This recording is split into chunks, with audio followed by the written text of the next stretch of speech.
तो खोनी आराम से आओ, आराम से जाओ, कोई दिक्कत नहीं होनी चाहिए स्वामी जी की। ठीक, कोई गेट के ऊपर चेक नहीं करेगा भाई, ठीक है।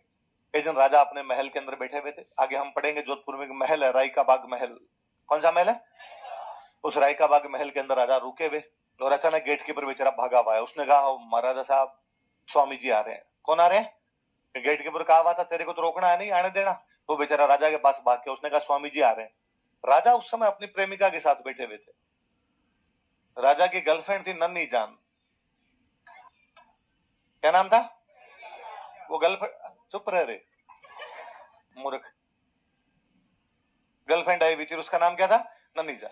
वो वहां पर बैठी हुई थी और वो बेचारा भाग कर उसने कहा वो स्वामी जी आ गए, स्वामी जी। तो राजा नन्ही जान को, नन्ही जान तू रवाना हो जा, वरना आते स्वामी जी फालतू के अंदर 4 डायलॉग सुना देंगे।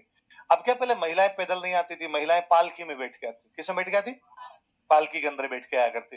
तो 4 पालकी उठाने वाले लोग चाहिए, पालकी उठाने वाले लोग चाहिए। 2 पालकी वाले आए भाग के और राजा ने कहा लो लो और इसको लेके जाओ। तो पालकी पहले नीचे रखो, फिर वो महिला बैठेगी, फिर उसको ऊपर उठाओ। तो राजा ने कहा तुम एक काम करो, तुम लेके खड़े रहो, मैं इसको बिठा देता हूँ। तो नीचे रखोगे, उठाओगे, टाइम लगेगा। तो वो बेचारे खड़े थे, राजा ने नन्ही जान को हाथ में उठाया, इतने में स्वामी जी आ गए। राजा शाहरुख खान के पोज में खड़े हैं, नन्ही जान को हाथ में लिए हुए। और आधे स्वामी जी ने डायलॉग सुना दिए कि शर्म आनी चाहिए आपको, ऐसे कैसे कर सकते हैं आप, जब ये काम करोगे तो जनता क्या सीखेगी। ये था राजा तथा ये वो समय था। नन्ही जान को भी 4 डायलॉग सुनाए, तुम्हारी जैसी महिलाओं की वजह से ये हो रहा है, वो हो रहा है, वो हो रहा है। नन्ही जान को गुस्सा आया, उसने खाने में जहर मिला दिया। जान नन्ही थी, बस स्वामी जी की जान ले गई।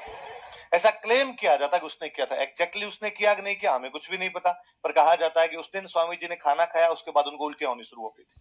पहले जहर देने का मतलब था खाने में सीसा पीस के मिलाते, लेट जो धातु होती है वो पीस के मिला देते। आहार नली कट जाया करती थी, खून की वॉमिटिंग होती, खून की उल्टियां होने लग जाती थी। स्वामी जी को उल्टियां शुरू हुई, यहाँ से थोड़ा इलाज विलाज कराया, थोड़े ठीक हुए तो आबू भेज दिया। आबू में अच्छे डॉक्टर रहते उस समय, आबू भेजा। आबू में ठीक हो गए थे स्वामी जी एकदम। लेकिन स्वामी जी ने कहा कि नहीं, मैं अब अजमेर जाऊंगा और वहां परोपकारिणी सेवा संभालनी है। अजमेर आए। अजमेर में दिवाली वाले दिन 30 अक्टूबर 1883 को डेथ होती है। कब डेथ होती है? 30 अक्टूबर 1883। कौन से त्योहार के दिन?